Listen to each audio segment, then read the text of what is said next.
Discussion keeps the world turning.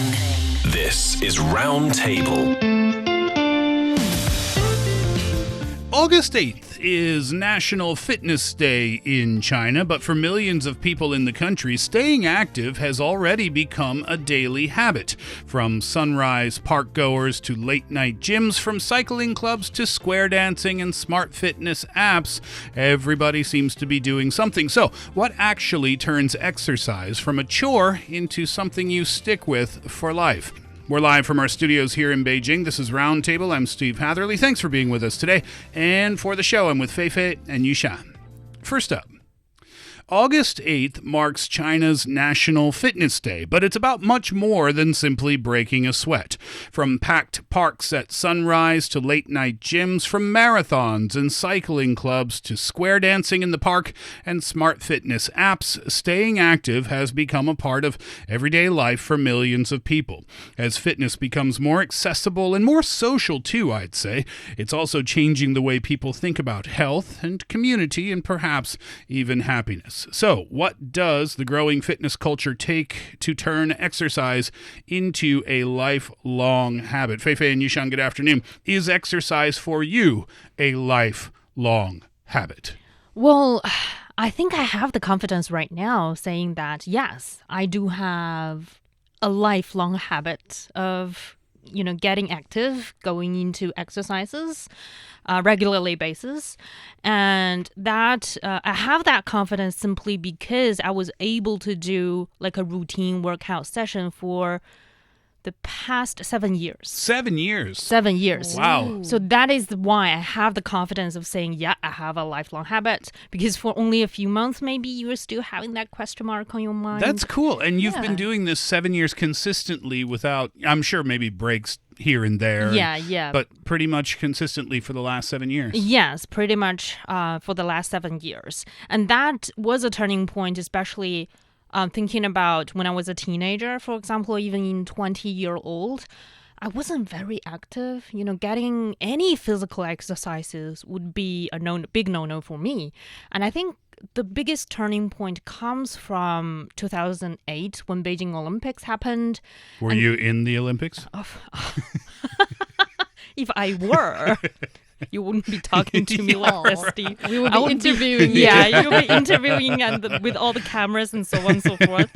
But yeah, seeing all the athletes coming to Beijing, and also, I guess, having to see a lot of fitness-related, I think, for example, equipment, themes, are sort of starting to popping up around you, and you start to get well, for me, I got curious about it, and that is when I think thinking about getting exercises, getting involved in some workout routine doesn't seem so intimidating. Yeah, it can be for a lot of people, right? Getting started is often the hardest part. Right. How about for you, Yushan? For me, the turning point is not really something encouraging. It's some negative results I see from my health check report.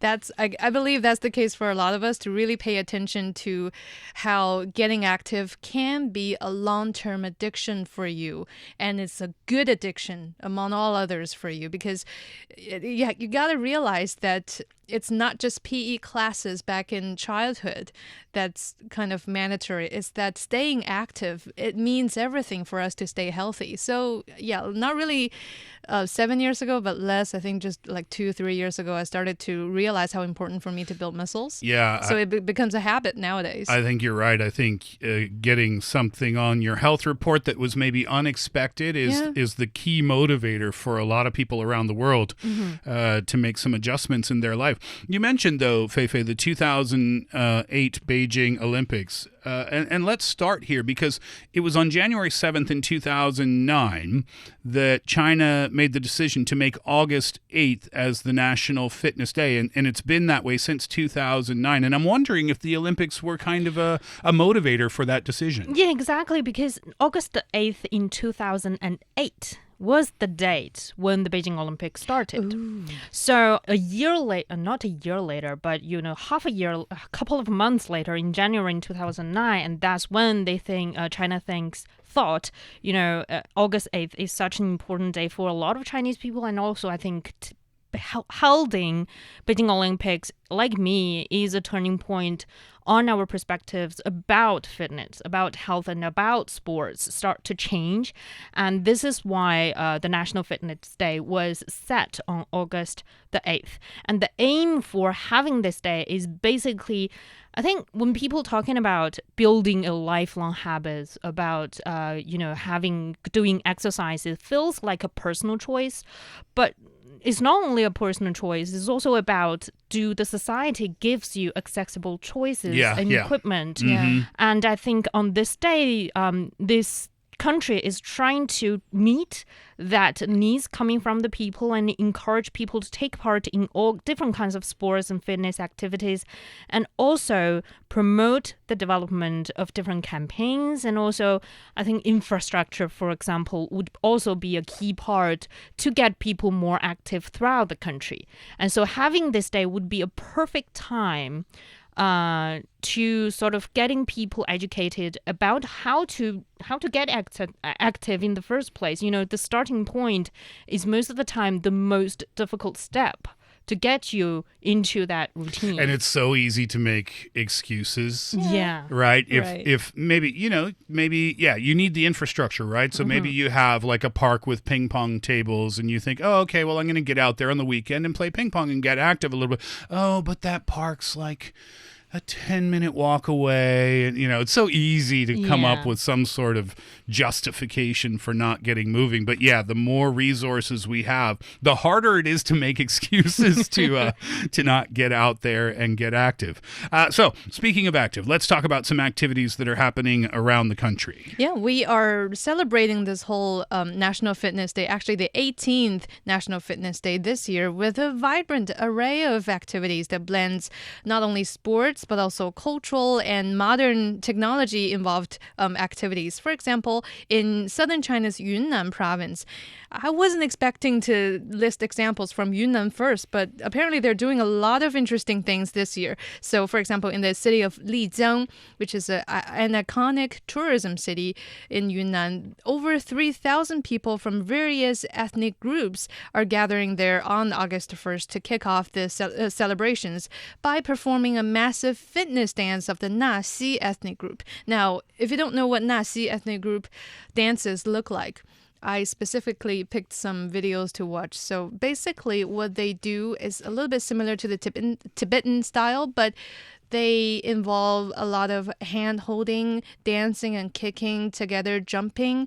And for the male part, I believe I saw, and also some female parts too, they do a lot of body opening kind of gestures. And that's sort of like an aerobic dance of sorts. Oh, okay. And then there's also the lining and grouping of the dancers. So sometimes they curl up into a circle, they look at each other and dance while holding hand with each other. Sometimes the line breaks into different formation.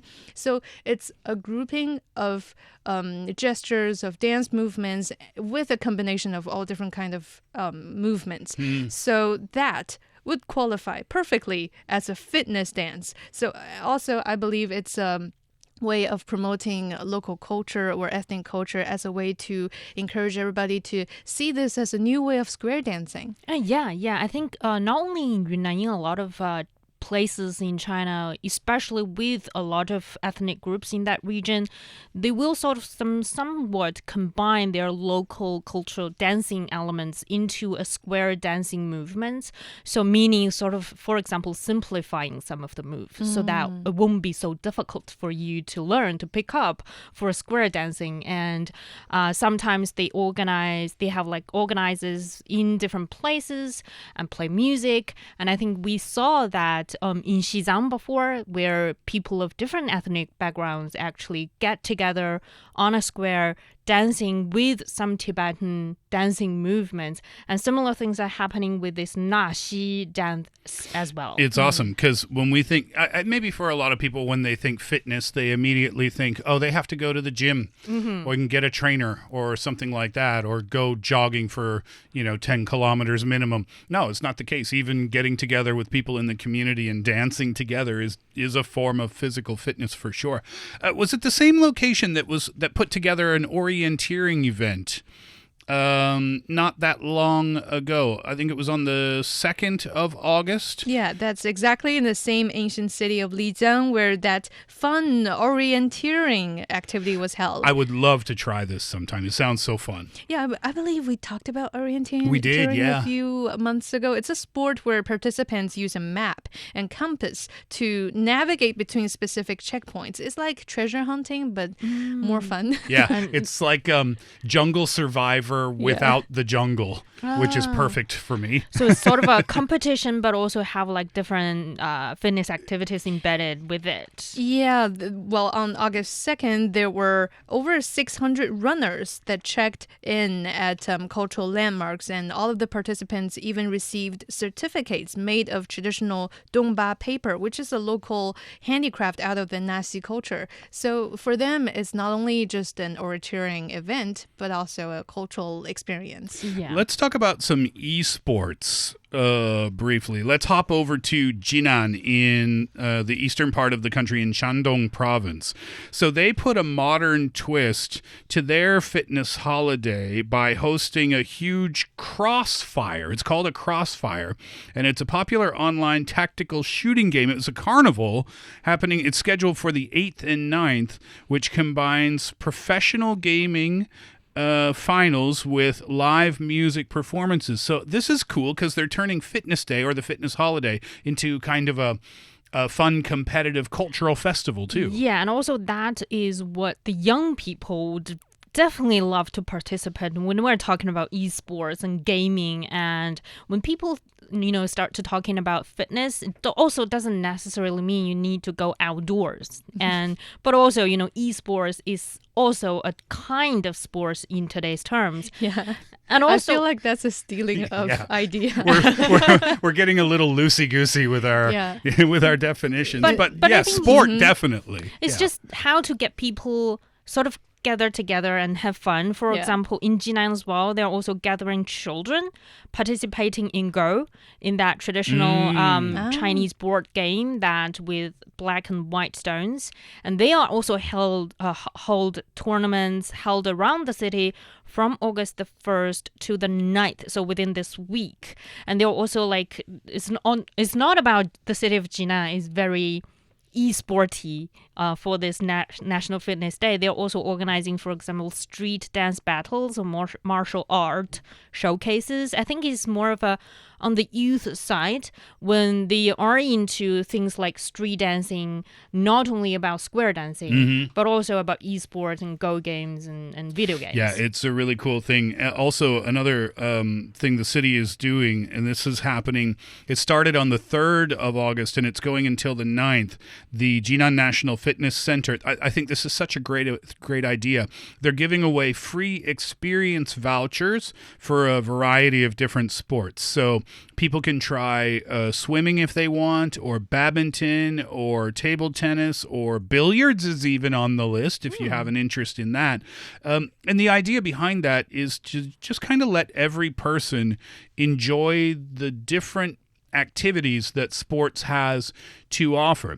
And for a lot of people, maybe if you're listening, maybe you've never tried any of those things on that list I just mentioned. But if you're in the Jinan area, you can try all of those things for free through the voucher giveaways. Yeah, one other thing I think what this center in Jinan is doing very well is Fitness Day is not only about encouraging people to get active and move around. It's also a time that we pay attention to our own health. So what they're doing since on August the 7th is that they encourage local citizens aged 20 to 79 to visit the center for a comprehensive health checkup featuring nearly 20 professional tests involving blood pressure test, body fat percentage test, and lung capacity test, etc. So that's one thing. And also on August the 7th, Jinan hosts a senior doctor specializing in TCM, the traditional Chinese medicine, kind of like an event where you can just invite whoever that's interested to gather together and focus on the TCM-based weight management session that they're trying to let people to, get aware of how weight is affecting our health. So if they're still reluctant about getting active, getting involved in any of the sports they offered, they're just offering them a wake-up call, basically. Yeah. I was being skeptical about it. Like, oh, okay, you don't want to move? Let's check your weight. Well, yeah, and that kind of information is something that could be a deterrent for people getting started in the first place. Right. Because they don't want to know, right? Yeah. And that applies to everyone. But if you have that knowledge in your pocket, it can also serve as a motivator too, because it allows you to set a goal. If you weigh a certain amount of kilograms, and that's a starting point. But if you want to drop a couple of kilograms, or if you want to add a couple of kilograms, you have your kind of your starting point there, and it can help you out. I think the difficulty with getting started is that nobody knows or for people who have difficulty getting started, is that you don't know where to start. Exactly. You don't know where to begin. The gym, I'm not familiar with the gym. I don't want to go in there. Do I need a trainer? I don't even know how to use those machines. I don't know how much I weigh, and I don't want to know. So it's difficult to find a starting point. So any of these things really, really can be. Let's talk about, we mentioned swimming there as one of the voucher giveaways in Jinan. Let's talk about water sports in general, because Fei Fei, you were just on the ocean yourself not that long ago. Yeah, it's very difficult. I think for a lot of my older friends, it's very difficult for them to comprehend I'm doing surfing now because I wasn't really active before. Well, not that you're not active. It's just friends and listeners. Fei Fei, coming from the vast grassland in northern China. Right. Bravely traveling to the southern part that and is surfing these days. That's a fish out of water and then back in the water. And I also, guess. I used to fear swimming, fear any water sports, even swimming, even though I know how to swim. Even swimming pools? Even swimming pools, I would be having, need to go on that mind battle within myself to sort of convince myself, you need to go in there. Yeah, we all kind of go through this as we try to learn swimming. Yeah. Or anything new. Yeah. But for surfing, I think surfing is on another level because it can be very dangerous. Right. Watching all the waves. And a lot of people will have a lot of questions about, will I be drowning? Will I be hit by the board? Because the board is also very big and seems like very heavy. Will I be attacked by a shark? That's a concern for a lot of people, but right? for Hainan, that's the place I went for surfing. They weren't normally known for their shark attacks. I didn't see any sharks around Hainan Island. So recently in Hainan, you had your very first surfing lesson. Yeah, and I love it. Tell us about the experience. Yeah, it was like kind of intimidating in the first place because you are sort of walking into the ocean and the waves keep pushing you backwards. Like you walk 3 steps forward and the ocean sort of push you back 2 steps. And you need to start from the scratch. And sometimes I hired a coach, of course. For the first time, you need to hire a coach. I sort of drag on the coach to drag me into the ocean so that I can touch my board. And then I couldn't stand up on the board for the first few rounds because you need to find your balance on the water in the first place. But when you get to the place you can stand up, for me, it was like 10 seconds and sort of really riding on the waves from sort of deeper into the ocean to the shore. You start having that thrill and you start to understand why people are so addicted to this kind of very dangerous extreme sports activity. And so I kept surfing for like 1.5 hours for the first time, and I hurt my knee very badly. It hurt for like a few days, but I just kept thinking I need to go back to the ocean at least one more time to learn more about my balancing, to know how to stand on the board a little bit longer, even though my knee hurt so badly every day.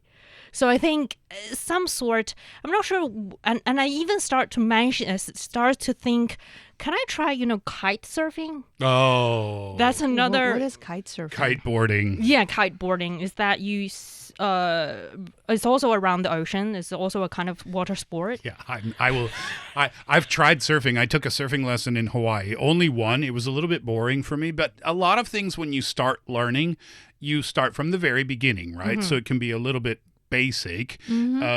Kiteboarding, this is on another level because kiteboarding, there is no start from the beginning. Yeah. You are kiteboarding. I'll explain. So do we have? Oh yeah, it's a relaxed topic today. I'll tell this story.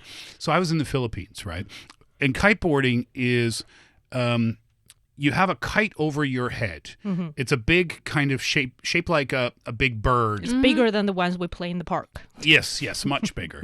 And that kite is attached to your body. Cables come down from the kite, and you're wearing kind of a harness, almost like a full body harness. You step into it, and it wraps around your legs and your shoulders. Okay. And so you're attached to this kite. Now, the board, why it's called kite surfing or kiteboarding, is because the board is kind of like a mini surfboard. It's not that long, but it functions like a surfboard. So you kind of step into it and you're strapped into. Almost like the board for the snowboarding. Yeah. Yeah. So your feet are kind of grounded to it? Yeah, strapped on. I think your feet are strapped. I could be wrong about that, but I'm pretty sure your feet are attached there. So here's what happened to me in the Philippines, and it's not even something that happened to me. So I was really interested in learning kiteboarding. And on the beach in Boracay, there were a lot of instructors and a lot of people learning. So I thought, okay, I'm going to watch somebody do this first. So I planted myself in the sand, and I was just watching this one guy. I chose him to watch because he was about the same age as me. I was about late 30s at the time, and I thought, okay, if this guy can do it, I can definitely do it. So you start learning on the beach because you have to know how to control the kite over your head, because when you get in the ocean, that's how you move. You control the direction of the kite. So you're just standing in the sand, and the instructor's teaching you how to hold the kite. And then once you're ready, after maybe an hour or two of practicing, then you get into the ocean.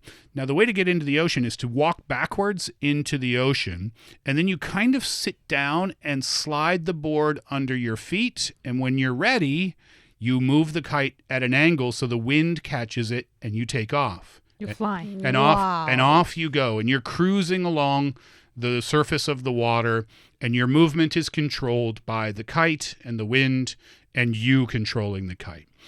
Now, this is the thing that happened.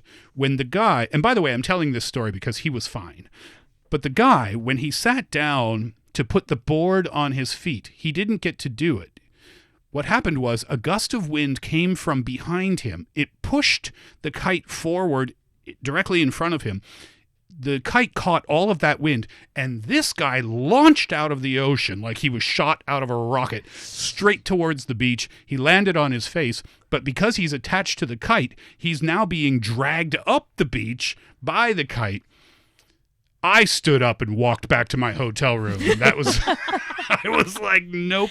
That's not the story I heard in Hainan. So that's not going to be for me, I said. So that's why when you compared surfing and kiteboarding, I was like, hold on, these are not the same thing at all. When I was surfing, I went to Sanya for my surfing lessons, and a lot of people are telling me, Sanya is not the perfect place for surfing in Hainan. You need to go to Wanning, very close to Hainan, another city. It is the perfectest place in China for surfing, and also you can try kiteboarding there. It's very popular as well. It was so much fun. And you did kiteboarding? No, my coach and a lot of my friends who surfed told me, if once you learn surfing, you can try kiteboarding because it was so much more fun. They didn't tell me you're going to be dragged by the kite. This wasn't everyone. It was just what happened to the guy that I happened to be watching. Yeah, but a lot of people are trying, even though for beginners, they're trying surfing and kiteboarding in Hainan. And not only these kind of extreme water sports, but more gentler, more, popularized water sports. For example, some cities around China now are offering paddleboard yoga. Doing yoga on top of a paddleboard. I somewhat still think this can be a bit challenging because paddleboarding and yoga, because paddleboarding is something you also need to learn in the first place, getting to the water and know your balance. People do that in the canals, right? In some of the cities here in China. In Beijing, there are a lot of rivers. I think Yushan is a regular paddleboarding in one of the Yeah. rivers in Beijing. The more often version I heard from Yushan is that he does kayaking. It's like sitting in a narrow little boat with a double-bladed paddle, and you can go with yourself or with someone behind you. I also kayaked in Hainan as well on the ocean. Were you in the front or were you in the back? I was in the front. What's the difference? Well, I guess if it's like a two-person bicycle. Yeah. You see a two-person bicycle, the person in the back isn't really doing any work. Yeah. I'm the driver. So the two-person kayak, the person in the back doesn't have to do as much, maybe, if they don't want to. Yeah, but kayaking, I think, is somewhat easier compared with, for example, paddleboarding or surfing for people that may be a little still having their reluctance in getting to any of the water sports. I think kayaking can be one of the starting points. But anyhow, in China, I think more than 120 million people in China are participating in some sort of water sports. That's cool. Yeah, like paddleboarding, like kayaking, like surfing, and even swimming or water camping. Yeah. Yushan, are you into water sports in any way, shape, or form? Not really. I was about to add surfing after Fei Fei highly promoted it, but after I heard your story about Well, those are kite That's a different surfing, I was like, It's a different Nah. sport. But yeah, water sport hasn't always been a thing for me. I used to swim quite a bit when I was much, much younger, but not anymore. The only sport of sort that I practice nowadays is only arnis, which is a type of martial art sport that you don't need any water's participation you to can finish. do it. You can do it on land. Basically, yeah, just defending and attacking people. That's cool. You've been doing this for quite a while too, yeah?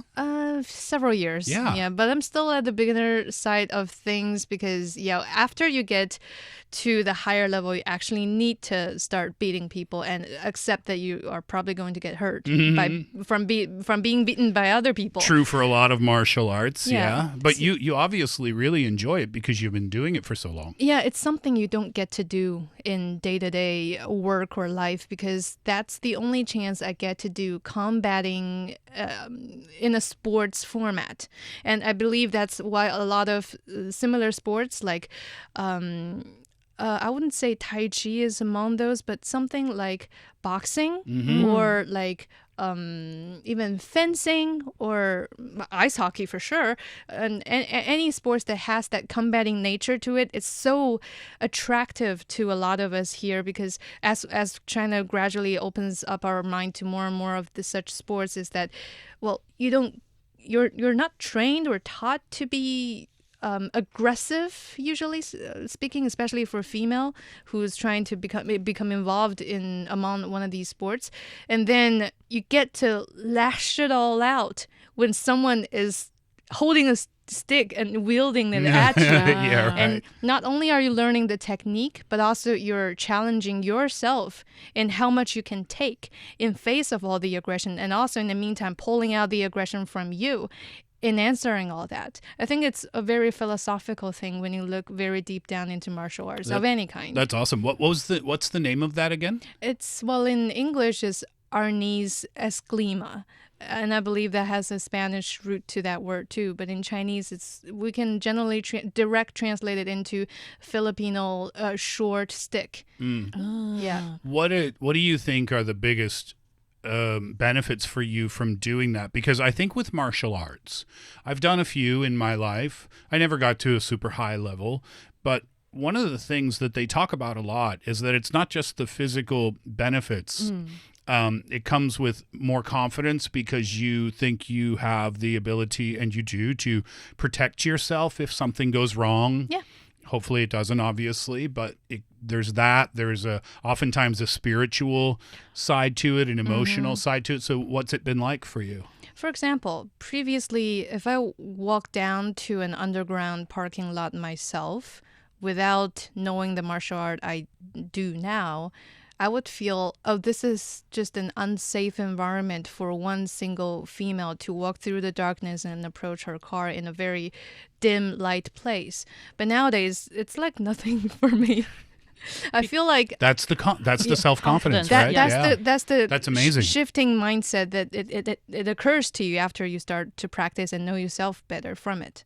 I think when you are doing that combating, do you also need to have like strategical thinking as well? Yeah, because definitely. you need to think. It's not as just beating the other part harder is not gonna make you win, but you need to think of the strategy and so on and so forth. Yeah, muscle memory is one thing, but also it's the timing, the distancing, and the angle. You're always calculating in order not to get hit, in order to hit the other person. A friend of mine did jujitsu, and he got super into it, right? He was always talking about it, and in our friend group, nobody knew what he was talking about because he was the only one who was doing it. And then one time he was super excited because he was going to go down to this tournament, and he had to travel for about 3 hours to get to a different part of the country for this tournament. Now, at that time, he had only been doing jiu-jitsu for about 8 or 9 months or so, but he was just so into it, really loving it. And so anyway, he's telling us he's going to go to this tournament. So he goes down to the tournament, and in a jiu-jitsu tournament, or at least that one, you get a random draw. Like you're in a bracket, right? About who you're going to face. Oh, yeah. And then the winners face each other, and then the winners of that face each other, and then finally you get a winner. So he, in the first fight that he had, got the national champion in his weight class, and he lost in 45 seconds. 40. So he traveled 3 hours to get beaten in 45 seconds. And all of our friends said, "Hey man, we can beat you up here. You don't have to travel 3 hours to go do that." But you can put it down in your resume, fighting with a national champion before. Yeah, he said he said it was a great experience, Yeah. but he was just like, "Oh, come on, are you kidding me? What are the odds, right?" Yeah. You ever get into any of that type of stuff, Fei Fei? No, I think competitive kind of sport combating of any sort was never my thing. I'm more of into things like jogging or surfing, something I do on my own. So I guess maybe I should open that door of getting, thinking strategically, getting some combating aggression element out of me through things like boxing or jujitsu or martial arts. It gives a good balance. If I am to have kids in the future, ice hockey or arnis or whatever, boxing is the first thing I'll think about teaching them, comparing with like violin or I don't know, singing or ballet or stuff Cool. like that. What's your next water sport, by the way, Fei Fei? Kiteboarding? I'm really seriously You're thinking into it? about it. Yeah. Wow. I know it sounds looked very intimidating, but it's worth trying. Choose a day that's just a little bit windy, not like crazy windy. I think that might be easier. Thank you. I think the last time that I was like attempting a new water sport, this is when I was younger. I tried water skiing. Have you ever tried water skiing before? There's a speedboat in front of you, and you have skis on your feet, and then you just kind of sit and you bob in the water like an apple, and then the speedboat takes off, and then it pulls you up, right? So I only tried water skiing one time, and so I'm in the water, and the speedboat goes, and I'm holding on to the handle and the rope, and then it started to pull me up out of the water. But what happened was my right leg started going right, and my left leg started going left instead of the skis going straight. goodness. So my legs are being ripped apart, and I'm freaking out like, oh my gosh, my legs. And because I was so worried about my legs, I forgot to let go of the rope. And then all of a sudden I launched out. Oh, this is very similar to the kiteboarding story. I launched out of the skis and I landed on my face on the water. This is in a lake in Canada. And I swallowed about 2 gallons of lake water, I think. And I had bruises all over my upper body and stuff. But that's the fun of water sports, I guess. For surfing, Does you it get to sound taste funny to you? you get to taste the saltiness of the ocean. The saltiness of the ocean, yum. So there you go, everybody. National Fitness Day is coming up, so get out there, get moving, and enjoy yourselves while you're doing it.